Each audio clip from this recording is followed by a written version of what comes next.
So welcome to The Unfair Advantage. This is Jeremy Burton.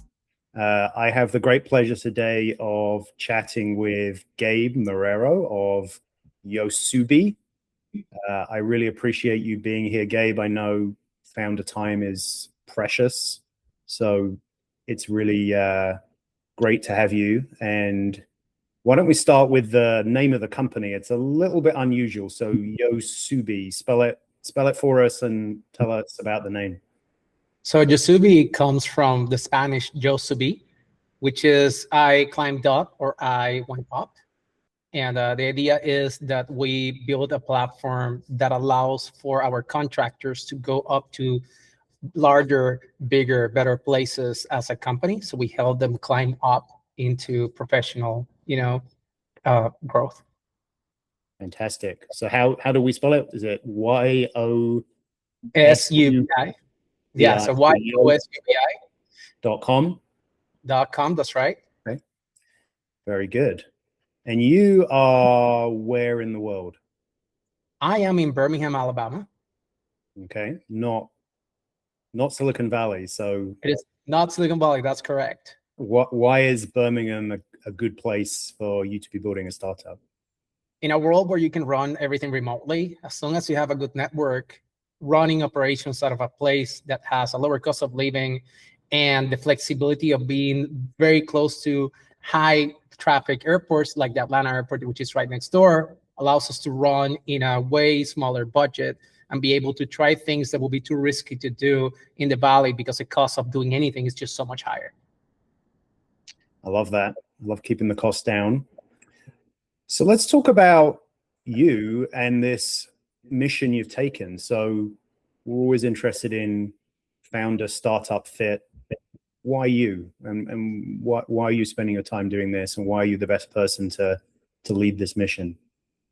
I have been completely developed as a human around the world construction.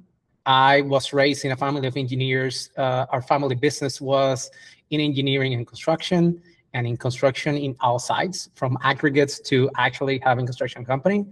And I've had the privilege of also being a person that has been very involved in tech since being a kid. So I lived at that intersection of a world that is very hands-on in construction, a world that's very technical on the other side, and being able to build something that marries both of them and brings this new technological developments into a world such as construction is just fascinating to me. So it keeps me motivated, but it also has a very high potential for ROI. So it's just a no-brainer.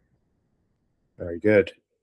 Yeah, I think there's just a fantastic opportunity right now with AI lowering the cost of so many aspects of running a startup and building a startup. I think people who have really deep earned insight, really deep networks, really deep understanding of vertical markets, it's a great time for founders like you. So I applaud you for jumping into this.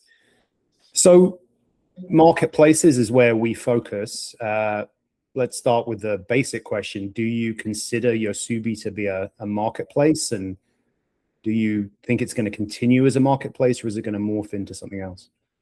Well, we definitely are a marketplace. I consider that Yosubi will remain a marketplace because in the big scheme of things, with the commoditization of software, marketplaces are something that will be needed nevertheless, and it's something that needs to happen in a very specific way to function in the different verticals. But to the question of what we will be or what we were, it is my belief now that we are changing into certain solutions that target a lot the needs of my users. And in the past, I thought that we were going to be a SaaS-minded company. The truth is, the changes with the way that, again, everything is happening with AI and software, I don't think that that's where we're going to be. I think that we're going to be much more minded into providing the different parts of the marketplace that will satisfy our users. So we'll have services that we provide to our users where we give them a very fragmented, currently fragmented world. We put it into one place. And I think that giving them that efficiency and that convenience is where we'll live, as opposed to just being a place that sells a subscription. So let's define your marketplace. So marketplaces typically have supply and they have demand. What is your demand and what is your supply? So my supply is going to be my property managers and the people needing the different services, and then on our other side we have our contractors that are going to be providing those services they need. Great. Okay. And of course we have the classic chicken and egg problem in any marketplace, which is hard to get demand without supply, hard to get supply without demand. How did you crack that? Did you get your supply first or your demand first? So we're getting our contractors first, and the thought process is we create a seed amount of contractors in one market, and then when we have enough contractors that are already there, then we can start onboarding the supply side to be able to provide projects for them. Our thought was if we have a lot of projects in place and don't have anybody to match them, then that can dry out the acceptance from our supply side, which for us, in our experience, our contractors are much resilient and open to wait until something comes out their way. Got it. So let's dive into the big AI question. You can't have any conversation or any podcast without talking about AI. What impact is AI having in your marketplace? How is it changing the landscape? And things are changing so quickly. Where is it taking you? Where will it be by the end of the year? AI is everything. It's what guides a lot of decisions on the development side. It's also what drives a lot of decisions in the growth side, in the marketing side, and even in operations. Right. I think that agentic deployment of all sides is very important for us to be able to run efficiently. If it weren't for AI, we wouldn't be able to do the things we do with a very small team. And on the other side of things, I think that being able to build tools that give the users what they have tailored to their needs faster is a huge deal. And being able to, again, be a marketplace when we are having this captured vertical and then providing the solutions there as opposed to just throwing things out and then seeing what sticks is a great use of AI. That is a differentiator from the usual where you see, a small startup pushing out 50 products of all sorts of kinds and trying to see where it works out. Yeah, I think it's very useful for that. So you're out there dealing with your customers, your suppliers, and also investors. Some investors are great listeners, some are not. What do you think investors most commonly get wrong or misunderstand about Yosubi? I think that one of the things is that because we're in construction and not in a traditional industry, they expect a different pace, and it just takes longer to be able to get people around because you're just selling to somebody that's very, very much outside of the scope of what you're building. So even though you're bringing them value, you kind of have to work through it a little bit slower while you build that momentum. And the expectation from a lot of investors is, oh, I want you to have 3 million ARR right now, and it's like, well, we're not doing that kind of product. We need to build these relationships. So in construction, it's a lot of dinners and a lot of hand-holding. It's a much more larger kind of client than your regular, like we're not selling, an app for music to teenagers. We're selling to, companies that are larger, that have big teams, and we're selling much more of this enterprise kind of level hybrid between that and then the people that are boots in the ground working with the projects. But if you find the right investor that understands that your subject matter and they can provide you with support where you are not strong, then I think that that's amazing. And that's what I found with investors like you guys at Platform. And I appreciate, what you guys do for me every day. And when I look for investors, I always try to think of like, how can they be like this or better? Because that's the investor I want to have moving forward. Thank you. I will send you your payment later for that. It's probably worth unpacking a little bit more, Gabe, if you don't mind, how this industry works today. So you're a construction insider, as you said earlier. people outside of this industry probably don't understand quite how backwards it is or how it operates. So pre-Yosubi, pre-AI, how does a property manager or a property owner get the help and the contractors that they need? Tell us, just how does it run on phone calls, text messages, post-it notes? How does it operate today? Thoughts and prayers mostly. Yeah. It's all over. So in all sides of this equation, from your supplier that's giving you materials, to your contractor that's providing you the service, to the property manager that's getting the service, all these people are working with technology that is 30 years or just paper old. And we have supplier houses that are printing receipts in tractor printers with heat transfer. And we have contractors that are giving you estimates by hand, like on a sheet of paper, writing the numbers. And then you have property managers that are having to go through an old school Yellow Pages style listing, looking for contractors that obviously put that listing 20 years ago. There's nobody there, and they're either working with a very old network that they have, that they trust, but that has limited time availability. So they're trying to reach to them every time. And it's like, oh, do you have time now? I have this project. This is so important.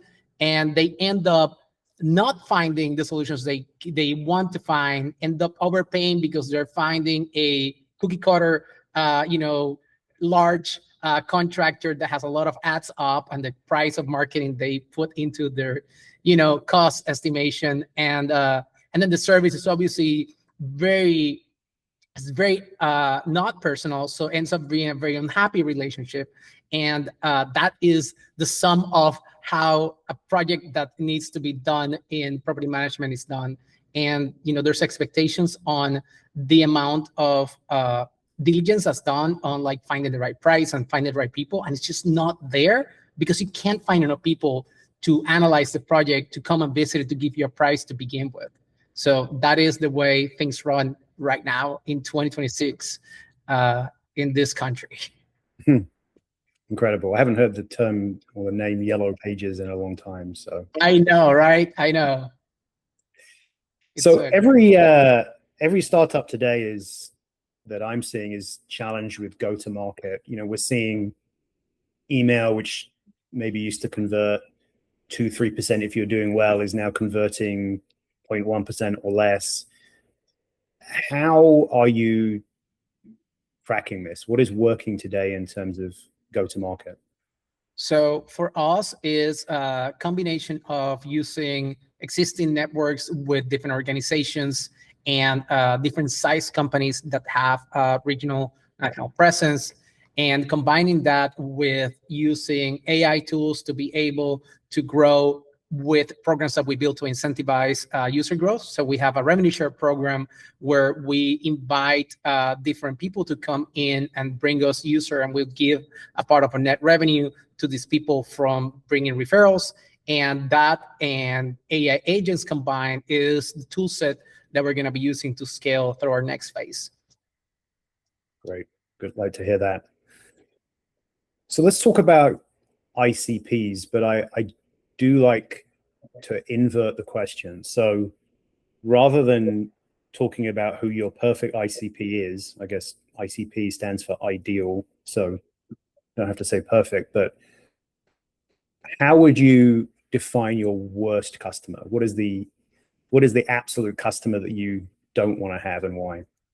So at the very least at this moment, that would be an individual homeowner that has a small home of average size in an average market, because that person is very slow in terms of like communication, very low in understanding the problems, and they don't know how to understand the cost of solving a problem either. So you have all the bad things happening at the same time and no way to solve them. There's no ROI that you can get from spending a lot of time educating somebody that just has a small roof leak.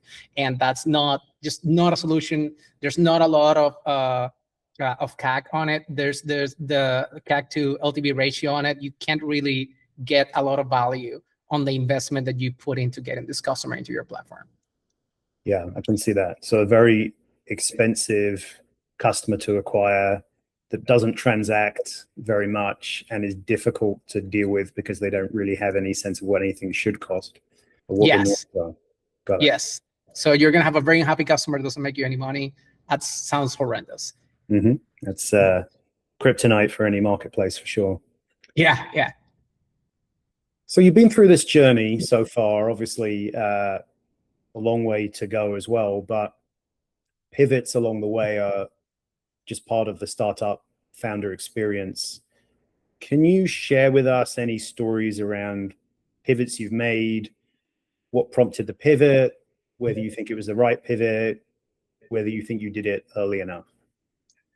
Oh yeah, there's so many, but I'll pick like three. The first one was a change in how we charged.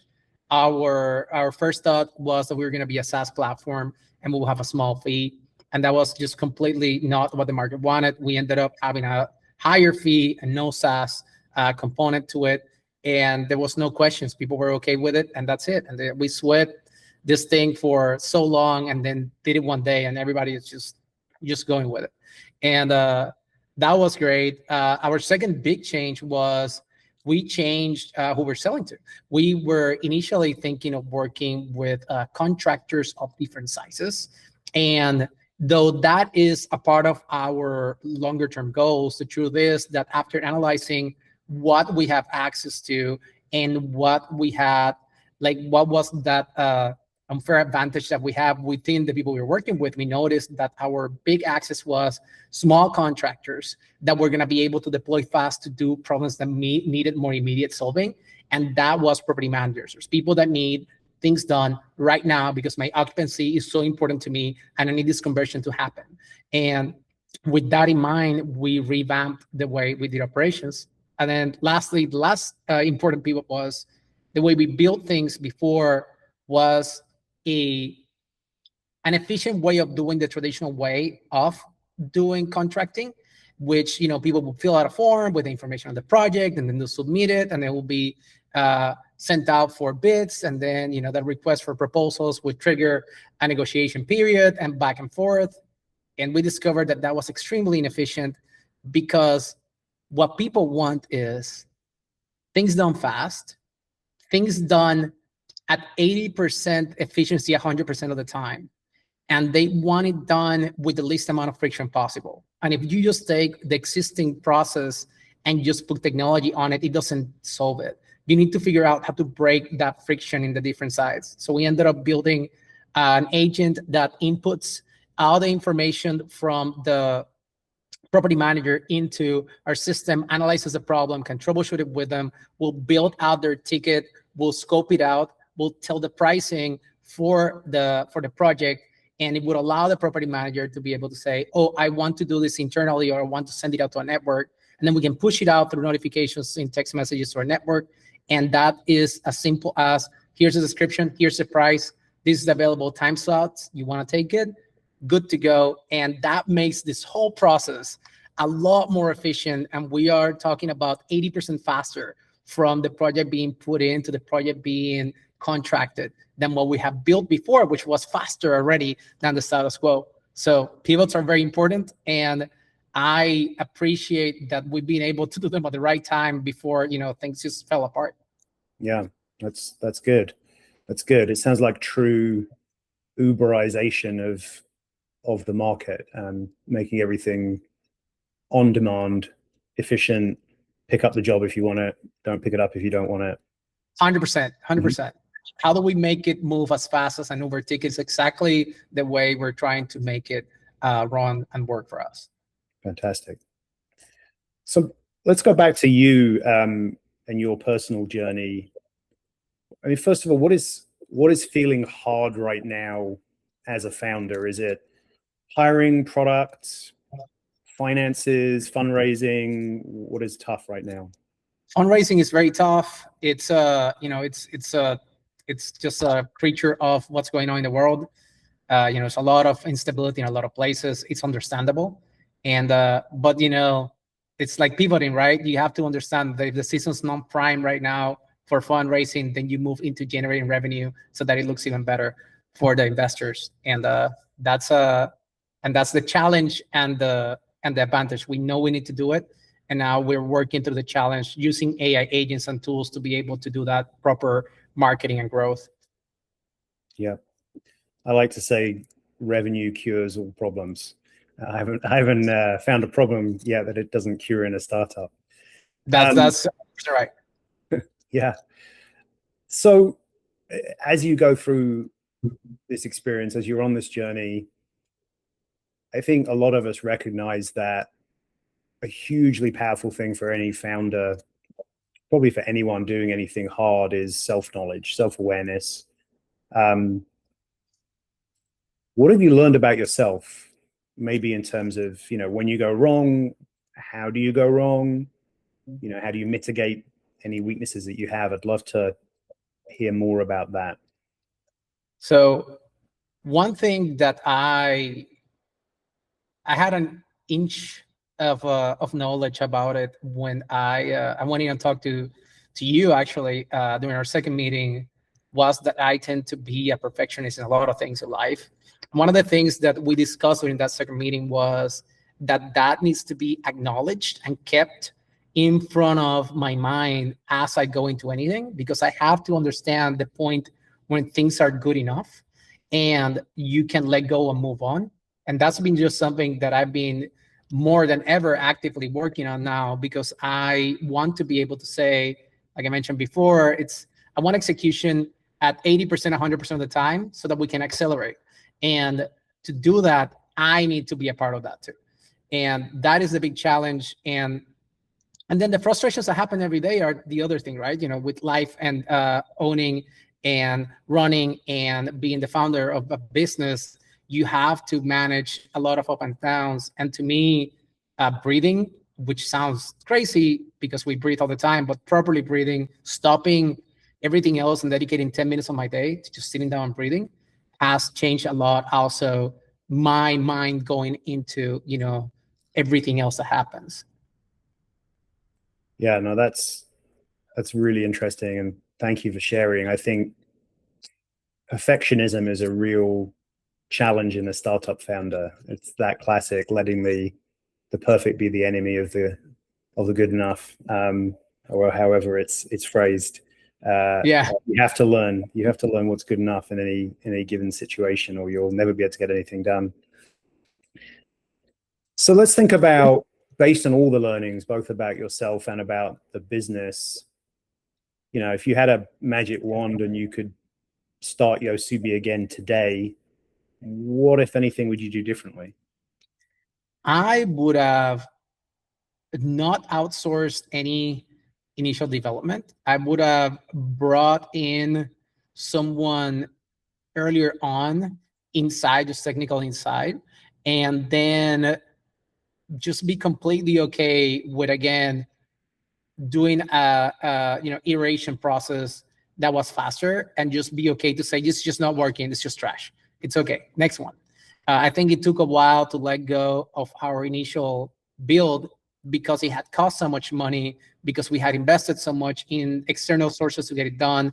But the truth is that the time expenditure of doing it was time is money, and in a startup it's so much more, right? So much more important. So being able to say time is money, therefore I spent all this time, let's go, I need to spend my money wisely in the next leg.